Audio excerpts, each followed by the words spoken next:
오늘은 제 사이트에 올라왔던 그 댓글들 가운데 우리 태극 사랑의 입장을 반대해서 글을 올린 댓글 중 기억나는 거가 있어서 거기에 대한 답변을 제가 그 댓글로 다는 것보다는 이렇게 방송으로 답변을 하는 것이 더 낫다 싶은 생각이 들어서 좀 할까 합니다.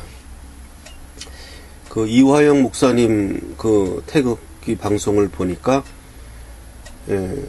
자기는 그 댓글을 안 읽는다고 거기에 막 욕설하고 이런 거 보면은 굉장히 기분이 나빠져가지고 그걸 안 읽는다, 일체 안 읽는다 이렇게 말씀하시는데 저는 거꾸로 그렇지 않고 전 다 읽습니다. 다 읽고 또 그렇게 욕설을 하거나 이런 굉장히 험악한 이야기를 하는 거 봐도 그렇게 기분이 상한다거나 그러진 않고요. 다만 이제 욕설을 하는 분들에 대해서는 제가 답글을 이렇게 다는 경우가 있었습니다. 좀 욕 같은 걸 하지 마시고 자신의 그 주장을 좀 글로 좀 써달라. 길면은 이메일로 좀 보내달라. 이렇게 제가 이야기를 했지, 욕하는 거에 대해서도 저는 이해합니다. 왜냐하면 사람이 욕하는 마음이 들 수가 있죠. 그래도 저는 일단 와서 욕하는 것 자체도 참 좋은 현상이다. 왜냐하면 아예 무관심한 게 나쁜 거지, 이렇게 당신네들 이러면서 욕하는 거에 대해서 저는 굉장히 긍정적으로 생각합니다. 그래서 근데 이제 이왕이면 토론을 했으면 좋겠다. 욕 같은 거 하지 말고 그런 이제 댓글을 저는 좀 달아드리는데, 그런 의미에서 제가 이제 답변하고자 하는 내용이 이런 내용을 본 적이 있어요. 그러니까 이렇게 써 있더라고요. 여기 박근혜, 최순실, 여기 두둔하고 이런 사람들 머릿속에는 뭐가 들어있느냐, 이렇게 제가 좀 완곡하게 좀 아름답게 표현한 내용입니다. 사실은 굉장히 좀 이렇게 입에 담기 좀 그래서 전달하기가 좀 안 좋아서 이제 뭐가 들어있길래 박근혜, 최순실 이렇게 옹호하는 사람들은 어떻게 된 거냐, 이런 식의 이제 댓글을 본 게 있어서 제가 거기에 대해서는 답변을 좀 하겠습니다. 이건 너무 많이 이제 이게 쟁점화 됐던 문제고, 태극기 세력하고 또 촛불 세력하고 사이에 너무 많이 이렇게 논쟁됐던 문제고, 시간도 좀 지나서 조금 식상한 그런 주제이지만 제가 여기에 답변을 하면서 나름대로 그 리바이벌 하는 의미로 제 나름대로 제가 생각하는 거를 말씀을 드리고자 합니다. 이건 또 중요한 문제니까요. 다른 모든 사람들의 의견과 제 의견이 같은지는 모르겠습니다만 제 의견을 말씀드리겠습니다. 박근혜 탄핵이 왜 무효냐? 그럼 왜 무효냐? 근거가 뭐냐? 그 댓글 단 사람들 의견은 그거예요. 박근혜랑 최순실이 한 일을 봐라. 이거 뻔한데 이렇게 죄 짓고 뇌물 먹고 국정농단하고 이랬는데 도대체 당신들 정신 있는 거냐? 이렇게 지금 그쪽에서 얘기하는 거거든요. 그 댓글 든 사람들이. 그래서 탄핵시킨 거고 이렇게 된 거거든요.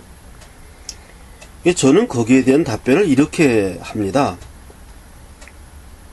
그럼 당신들은 어떻게 박근혜하고 최순실이 국정농단을 했는지, 뇌물죄를 범행을 했는지 어떻게 알았냐?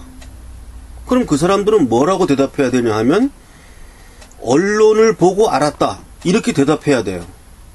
언론에서 그렇게 이야기했기 때문에 그것을 사실로 알고 박근혜와 최순실이 국정농단 및 그 뇌물죄를 범했다고 나는 생각한다, 이렇게 답을 해야 돼요.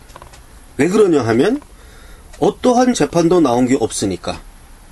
탄핵 당시에 있어서, 탄핵 정국 당시에 있어서 어떠한 재판도 판결 선고가 난 것이 없었기 때문에 그 사람들은 반드시 그렇게 답을 해야 됩니다. 우리는 언론에서 보고한 사실을 사실로 믿고 박근혜와 최순실 등 이런 사람들이 범죄를 저질렀다고 우리는 생각합니다. 이렇게 얘기를 해야 돼요. 자, 그러면 우리가 완전한 법적인 입장에서 보면, 그러면 그거는 모르는 거예요. 그거는 박근혜와 최순실 이런 사람들이 어떠한 일을 했는지를 모르는 겁니다. 언론을 보고 아는 사람은 아무것도 모르는 거예요. 그러면 뭐가 아는 거냐면, 재판의 판결이 나왔을 때 아는 겁니다. 재판의 판결이 무죄로 나오면은 없는 거고, 유죄로 나오면 있는 거예요. 그 판결이 나오기 전까지는 모르는 겁니다. 아무리 많은 사람들이 언론의 보도를 믿었다 하더라도 그거는 증거가 아니에요. 재판의 결과가 나왔을 때, 그때 그것이 사실입니다. 그러면 어떻게 해야 되느냐? 혹자는 그래요. 그러면 아니, 이렇게까지 확실한데 재판의 판결이 나올 때까지 기다려야 된다는 말이냐? 이렇게 반문하는 사람이랑 밤새도록 제가 설명을 한 적도 있습니다. 결국 그 사람은 제가 밤새도록 전화통 붙잡고 몇 시간 동안 제가 설명을 했지만 결국은 내 설명을 받아들이지 않았어요. 기다려야 됩니다. 그 판결이 선고가 나서 그 사람이 죄를 지었는지 안 지었는지 그것이 밝혀질 때까지는 기다려야 하는 겁니다. 근데 기다릴 수 없기 때문에 탄핵에 들어간 거예요. 우리는 그걸 기다릴 수 없다. 그래서 탄핵이 무효인 겁니다. 탄핵은 그것을 기다렸어야 하고, 기다려서 결과를 보고 그 다음에 탄핵 절차에 들어가야 되는 겁니다. 즉, 박근혜가 최순실이 또 그에 연관된 사람들이 무슨 일을 했는지는 모르는 겁니다. 그 모르는데 어떠한 탄핵 결정을 한다. 이게 잘못됐다는 거예요, 이게. 절차적으로. 그러면 박근혜가 대통령이기 때문에 수사가 안 되게 돼 있어요. 형사상 수출을 못 받게. 그러면 그 형사상 소출을 못하는 겁니다. 그럼 박근혜에 대해서는 알 수가 없는 거예요. 그러면 박근혜 말고 다른 사람들에 대해서는 수사할 수가 있어요. 대통령이 아니니까. 그래서 뭐 이재용이다 뭐다 이렇게 수사해 가지고 그 사람들에 대해서는 수사를 진행하면 되는 겁니다. 이렇게 갔어야 되는 거예요. 그 만약에 그렇게 진행했더니, 그래서 박근혜 대통령이 임기를 5년 마치고 이제 평상인으로 돌아가면 수사가 시작되는 거 아닙니까? 그렇게 수사가 시작돼가지고 뭐 알고 봤더니 죄를 졌어. 나중에 재판을 해봤더니 유죄가 나왔어. 그래도 할 수 없는 거예요. 그렇게 해야 되는 거예요. 좀 억울하지만, 박근혜가 유죄라고 믿는 사람들한테는 억울하겠지만, 그게 법적 절차인 겁니다. 이 법적 절차를 위배하면 그것은 무효인 것입니다. 박근혜가 죄를 지었느냐 안 지었느냐가 중요한 게 아니에요. 그 사람이 국정농단을 했느냐 안 했느냐가 중요한 게 아니에요. 이 법적 절차를 무시하고 진행했기 때문에 이것이 탄핵 무효라는 겁니다. 이게 법의 대원칙이에요. 법의 대원칙. 모르는 걸 가지고 판단할 수 없다. 자기들은 안다고 생각하겠죠. 언론에서 이야기하는 걸 듣고 수많은 사람들이 알았다. 아무리 수많은 사람들이 알았다고 하더라도 그건 증거가 아니에요. 재판에서는 그건 뭘 보고 알았냐? 언론 보도를 보고 알은 거예요. 그러면 언론 보도란 거는 수많은 사람에게 전파되는 거기 때문에 당연히 수많은 사람이 그걸 믿게 되는 겁니다. 그건 재판에선 증거가 아니에요. 아무것도 아니에요. 예. 만약에 그것이 증거가 되려면 그 수많은 사람들이 다 선서하고 증인석에 서야 됩니다. 잘못하면 위증죄가 되는 겁니다. 위증죄의 위험을 무릅쓰고 증인 선서했을 때 그것은 증거가 됩니다. 증인 선서하라면 사람도 안 합니다.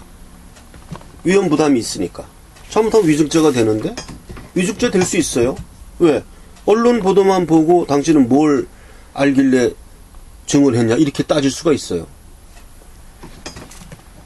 그렇기 때문에 그것은 법적인 아무런 증거 능력이 없는 사실입니다. 즉 모르고 정죄하는 거예요. 모르는 상태에서 저 사람이 무슨 죄를 지었는지 아닌지를 모르는 상태에서 그냥 자기 느낌만으로 정죄하는 겁니다. 그렇게 하지 말라는 게 법입니다. 법은. 그러니까 박근혜와 최순실을 옹호하는 사람들 소리에 머릿속에 뭐가 들어서 그러는 게 아니고 박근혜를 옹호하는 사람들도 똑같은 거예요. 박근혜나 최순실이 무슨 일을 했는지 모르는 겁니다. 이 사람들도. 탄핵을 외치는 촛불들 든 사람들도 모르는 겁니다. 양쪽 다 모르는 겁니다. 그럼 누구 아느냐? 판사가 판결 내리는 그때부터 알게 되는 겁니다. 판사가 판결 선고 내리는 그 순간부터 그때부터 사실이 드러나는 겁니다. 그 전까지는 아무도 모르는 거예요. 판사 자신도 모르는 거예요. 판사 선고가 내릴 때까지.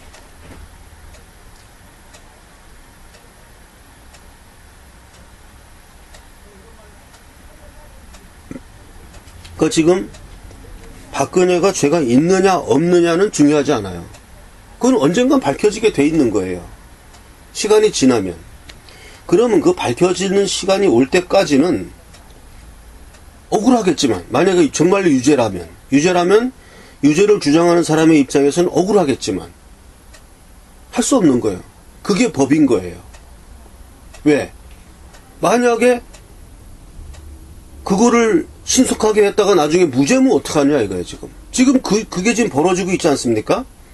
뇌물죄가 지금 무죄가 지금 나오게 생겼다는 거 아닙니까? 뇌물죄가 될 수가 없는 거 아닙니까? 예, 뇌물죄의 고의도 없고 방법도 없고 결과도 없고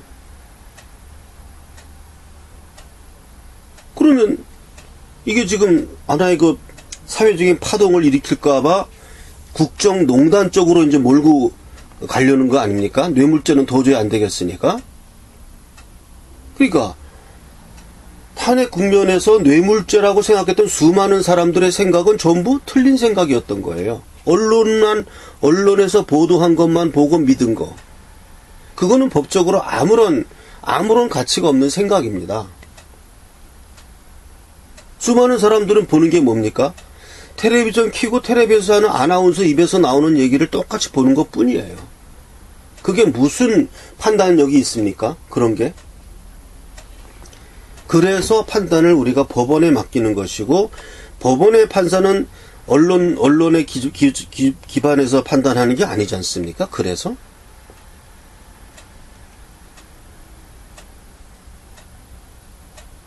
제가 그러니까 요점을 딱 정리하면 박근혜와 최순실을 옹호하는 사람들 머릿속에 뭐가 들어있는 게 아니고 제 의견은 박근혜와 최순실 뭐 이런 사람들이 무슨 일을 했는지 그것은 반드시 밝혀지게 돼 있어요. 시간이 지나면. 그러면 그것이 밝혀지기 전까지는 모르는 겁니다. 모르는 사람들이 왜 결정을 하냐 이겁니다. 모르는 사람이 해야 되는 건 기다려야 되는 겁니다. 기다렸다가 자기 생각이 맞은 경우에는 억울한 거예요. 그냥. 억울해도 할 수 없는 겁니다. 그거는 선의의 피해자를 막기 위해서. 응? 무고하게. 옛날에 그 아차산이라는 게 있지 않습니까? 아차산. 사형 집행해라고 보냈어요, 왕이. 그래서 목을 땡강 잘라 죽였는데 나중에 보니까 아니야. 그래서 다시 그 예? 파발마를 보냈는데 이미 사형은 집행됐고 무죄인 사람을 죽인 거예요. 살아날 수가 있습니까? 그래서 아차산이란 게 된 게 아닙니까? 아차산. 아차하는 일이 일어나기 때문에 예? 죽이는 건 뭐 나중에 죽여도 되니까 예? 좀 억울하겠지만 좀 참고 기다리면 되는 거예요. 그거를 못 참고 그냥 집행을 한 이것이 잘못됐다는 겁니다. 그렇기 때문에 이 탄핵이 무효라는 겁니다.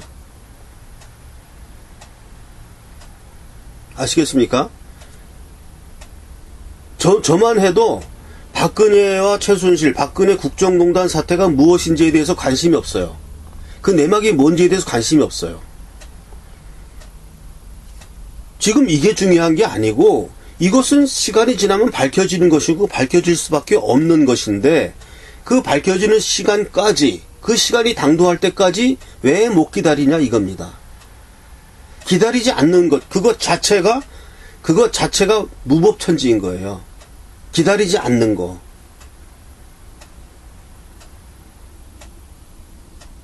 경찰서에 유치장에 피의자가 갇혀 있어.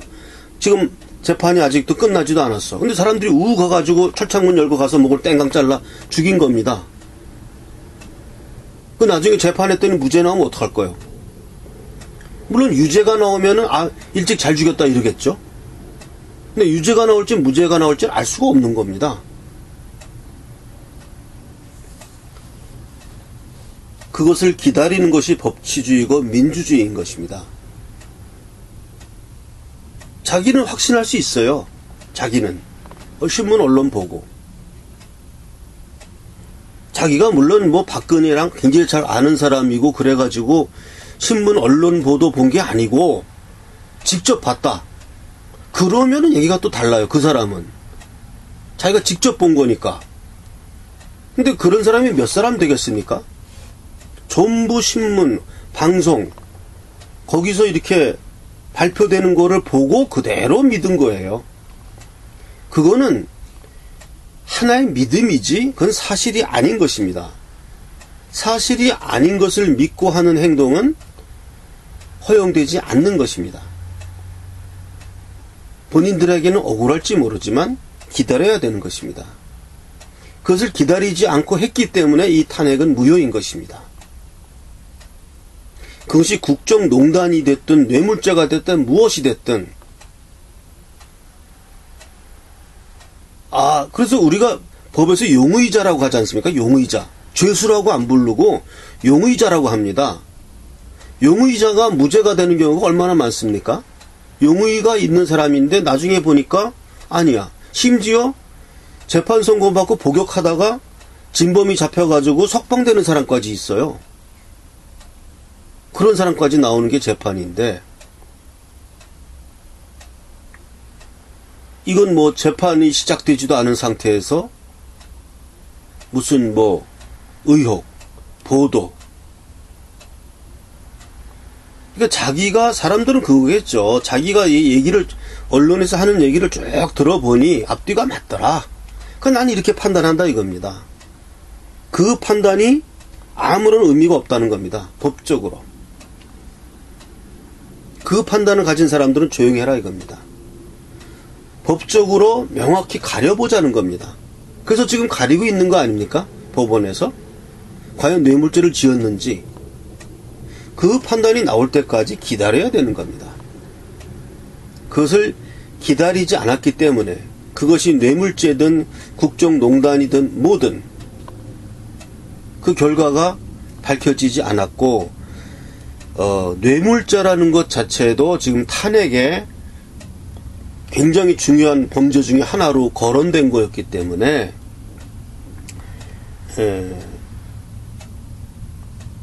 이번 이 탄핵은 그래서 절차를 위배한 것은 그 진실관계가 중요한 게 아니에요. 절차가 일단 맞고 절차를 맞은 다음엔 그 다음에 진실관계가 되는 거죠. 그러니까 이번 사태는 박근혜가 대통령이었기 때문에 형사상 소출할 수가 없었던 것이고 기다려야 되는 거예요. 억울하겠지만. 기다리고 임기를 마쳤을 때 그때 이제 수사를 시작하고 그때 재판을 해가지고 그래가지고 범죄 사실이 있으면 처벌하면 되는 겁니다. 왜 그렇게 하지 않았느냐 하고 태극기 든 사람들이 그걸 따지는 거예요. 왜 그렇게 안 했느냐. 그렇게 안 했기 때문에 탄핵은 무효라는 것입니다. 그러니까 자꾸 그 뒤에 얘기를 하려고 그래요, 사람들은. 제가 하는 이야기는 아주 앞에 이야기입니다. 이야기가 진행되는 모두에 하는 이야기입니다. 자꾸 뒤에 얘기 하지 마시라 이겁니다. 뒤에 얘기는 할 필요가 없는 거예요. 여기서, 그러니까 재판에서 말하면은 이거는 이제 본안전 결정이라 그러는 거죠. 본안전 결정. 본안전 심판. 그러니까 본안 심판에 들어가기 전에 앞에 재판에 대해서 재판을 해야 할 만한 요건을 갖추지 못했을 때는 각하시키는 겁니다. 그러니까 즉 본안이란 건 뭐냐 하면 박근혜가 최순실과 이게 유죄냐 무죄냐를 따지는 게 본안이라 그러면은 본안 전에 절차를 지금 위배했다 이겁니다. 절차를 모르는데 본안 전에 어떻게 합니까? 모르는데 이렇게 판단 내리는 거 이거를 하면 안 된다. 여기서 각하를 시키는 겁니다. 재판에서 그런 얘기를 하는 거예요. 그러니까 근데 사람들은 앞에 거는 내두고 그럼 뒤에 거 따지자고 막 따져요. 그래서 이러해서 뇌물죄고 국정농단이고 이렇게 됐다 이래가지고 막 목소리 크게 해가지고 그 이야기를 길게 하는데 이게 틀렸다는 겁니다. 이런 얘기 들어갈 시간이 없고 이 앞 단계에서 제가 말하는 이 단계에서 모르는 상태에서 이렇게 탄핵 심판 내리고 이렇게 하는 것 자체가 잘못된 것이기 때문에 이것은 탄핵은 무효라는 것입니다. 제대로 답변이 됐는지 모르겠는데요. 지금 그러니까 이거 옹호하는 사람들 머릿속에는 뭐가 들어있길래 하는 그 사람들이 주 안점이 되는 거는 그 본안에 대한 이야기예요. 뭘 잘못했고 그거에 대한 이야기고 저 같은 사람이 중요시하는 건 그거에 대한 게 아니고 그거 이전에 판단을 우리가 하면 안 된다. 왜? 모르니까.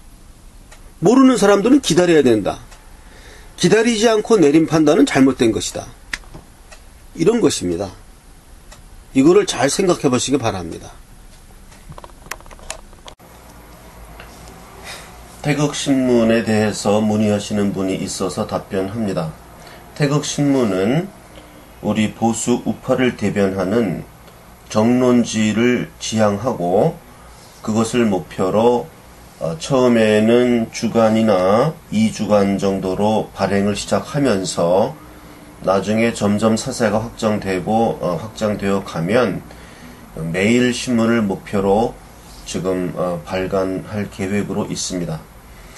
이를 발간하기 위한 태극사랑 주식회사를 설립하였고 거기에 대한 주식을 한 주당 500원에 주식 참여자를 모집하고 있는 것입니다. 태극신문을 창간하기를 희망하시는 분들은 태극사랑 주식회사의 국민 참여 주식에 참여해 주시면 되는 것입니다. 정기 구독 신청을 받겠습니다. 그래서 1년 구독료는 89,000원입니다. 1년치 주간신문이고 1년치 구독료는 89,000원이고요. 6개월 구독료는 45,000원입니다. 6개월 구독료는 45,000원. 구독을 신청할 계좌는 국민은행 111-30-01-094-293 다시 말씀드립니다. 국민은행 111-30-01-094-293 태극사랑 신문방송 주식회사 입니다. 예. 그리고 입금하신 후에는 010-5300-7901로 입금자 성함, 주소, 입금액, 입금자 성함, 주소, 입금액을 문자 메시지로 보내주시면 되겠습니다. 태극사랑 주식회사의 은행 계좌번호를 알려드리겠습니다. 국민은행 595137-01-001768 5951-01-001768 태극사랑 주식회사 국민은행 태극사랑 주식회사 5951-01-001768 이 계좌로 입금을 하시고 한 주당 500원이니까 한 주당 500원입니다. 그러면 100주를 사면 5만원입니다. 네, 그건 계산은 알아서 하시면 되고 이 자기가 원하는 액수를 송금을 하시고 저한테 전화 또는 문자로 성함, 보낸 액수, 주소 이렇게 문자로 보내주시거나 전화로 알려주시면 제가 그것을 확인하고 입금이 되면 제 핸드폰에 바로 뜹니다. 누가 얼마 입금했다. 그게 뜨고 주소는 안 뜨니까 주소를 알려줘야 됩니다. 내가 누구고 얼마를 보냈고 주소가 어떻게 된다.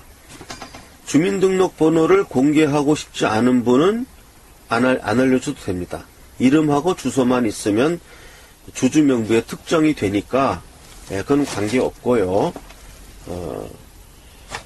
뭐 주민등록번호 알려줘도 괜찮다 싶은 분은 알려주셔도 괜찮습니다. 네.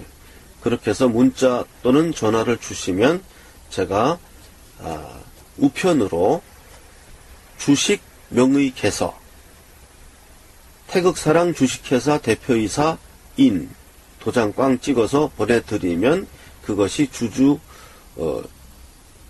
자신의 그 주식 명의개서가 됩니다. 저의 전화번호는 010-5300-7901입니다. 저희 전화번호는 제 전화번호는 010-5300-7901 010-5300-7901 개인 계좌를 알려달라 그래서 알려드리겠습니다. 새마을금고 3904-09-0139-429 저에게 저를 개별적으로 후원하시겠다는 분들이 있어서 그 따뜻한 마음을 제가 받았습니다. 새마을금고로 받았는데요. 또 어떤 분은 새마을금고가 이 캐시 기계에 그게 안 나온다. 그래서 보낼 수가 없다. 다른 은행 계좌를 알려달라. 이래서 국민은행 계좌를 알려드리겠습니다. 국민은행 812-21-0374-284 예금주는 고승근입니다.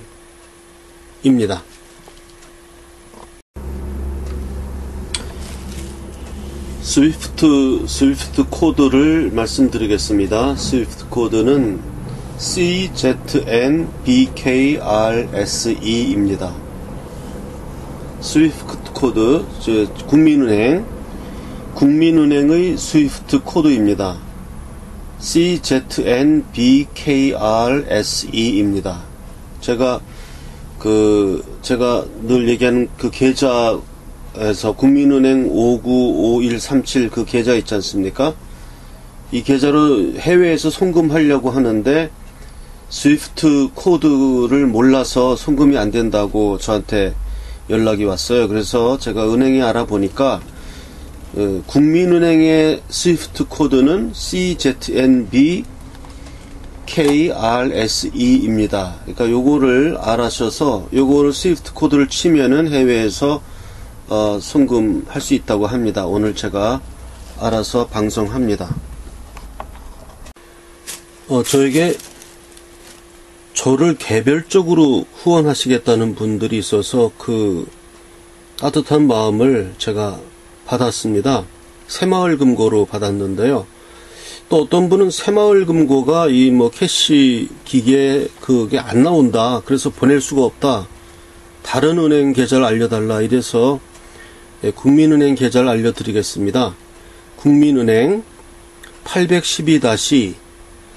812-21-0374-284 예금주는 고승근입니다.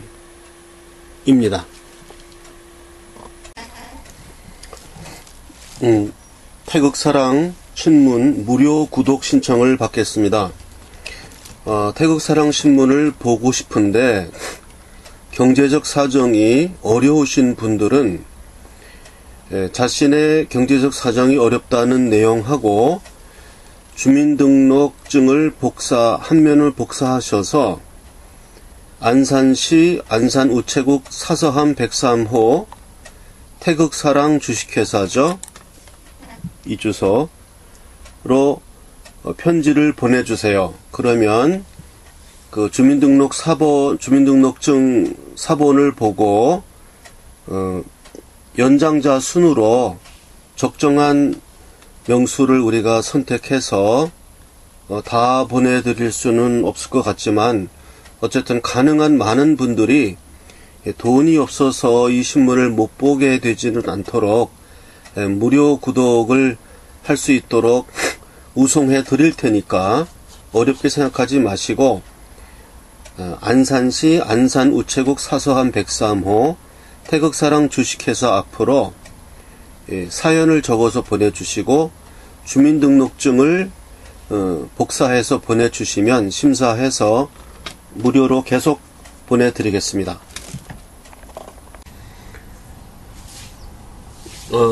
제가 전화를 많이 받는데요. 꼭 저를 만나서 이야기하고 싶은 분, 또 자기 요즘 많이 어렵죠. 생활하는 게 어렵고 전국도 어렵고 뭔가 하소연하고 싶고 이런 분들은 좋습니다. 어떤 용건도 좋고 중요하든 중요하지 않든 우리는 자꾸 만나는 것이 중요하니까 저한테 전화로 연락을 주시면 만날 장소와 시간을 정해서 만나도록 하겠습니다. 제 전화번호는 010-5300-7901 010-5300-7901입니다. 연락 주시면 제가 시간과 장소 서로 만나서 이야기를 하도록 하겠습니다. 먼저 제 이메일과 사서함에 대한 광고를 하나 하겠습니다. 어떤 분들은 사서함을 할 줄 모른다. 사서함으로 보내세요. 우리가 사서함을 할 줄 모른다. 이렇게 말씀을 하시는데, 이메일은 무엇인지 아실 거고요. tenor88@naver.com으로 이메일을 보내시면, 이메일로 보낸 것도 문서의 효력이 있어요. 그거를 제가 예를 들어서 어떤 분이 저한테 이메일로 보내면, 그걸 내가 출력을 하면, 그건 이제 이메일 주소가 딱 정해지니까 그거는 확정 문서로서의 효력이 있습니다. 그러니까 고발장 또는 진정서 또는 진술서 어떤 내용이든 좋습니다. 그런 것을 이메일로 보내도 문서로서의 효력이 있고요. 그 다음에 사서함으로 보내라. 그러니까 사서함이 뭔지 모르는 분들이 있는데 자기는 안 해봤대요. 그래서 사서함이란 것은 편지를 받는 주소를 말합니다. 보통 우리가 집 주소로 보내면 그 집에 사람이 없을 경우에는 딱지를 붙여놓고 갔다가 3번 배달이 안 되면 그대로 반송되거든요. 그런 걸 막기 위해서 사서함을 내가 우체국에 개설을 하면 편지가 그 우체국 사서함으로 오는 거예요. 이 주소.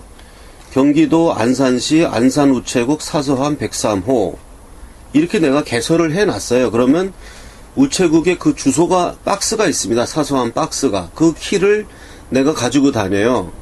그래서 이리로 편지를 보내면 편지함 속에, 그러니까 편지함이 우체국에 있는 거예요, 저는.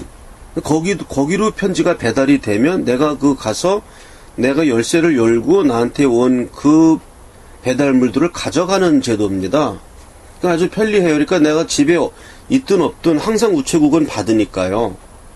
그래서 이 사서함이라는 게 특별한 제도가 아니고 그냥 주소를 말합니다. 외우기도 좋은 거예요. 안산 우체국 사서함 103호. 그러니까 사서함이라는 것은 편지를 받는 주소를 말합니다. 그 주소를 특별히 사서함을 하라는 특별한 개념이 아니고 이리로 편지를 보내면 됩니다. 경기도 안산시 안산우체국 사서함 103호 태극사랑 주식회사 앞, 이렇게 편지를 보내라, 이런 뜻입니다. 태극사랑 합창단을 모집합니다. 현재 우리가 지금 저번 주에 26명 모여서 창단이 되었고, 계속 또 더 참여하시고 싶은 분들은 010-8213-4100 총무님 전화입니다. 총무님 전화번호에다가 연락하셔서 참여 여부를 밝히시면 되겠습니다. 010-8213-4100입니다. 총무님 전화번호.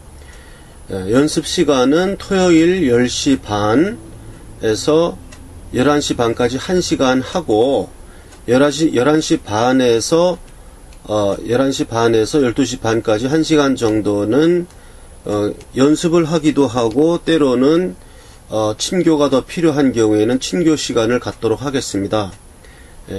그렇게 생각하시고 여기에 참여를 희망하시는 분은 이 010-8213-4100으로 대한민국 남녀노소 가리지 않고 신청하시면 되겠습니다. 이상입니다. 제가 뭐 하는 사람인지 또 궁금해하시는 분들도 있고, 그래서 제가 성악가예요. 테너입니다. 그래서 제가 연주했던 동영상 하나를 같이 편집해서 올립니다.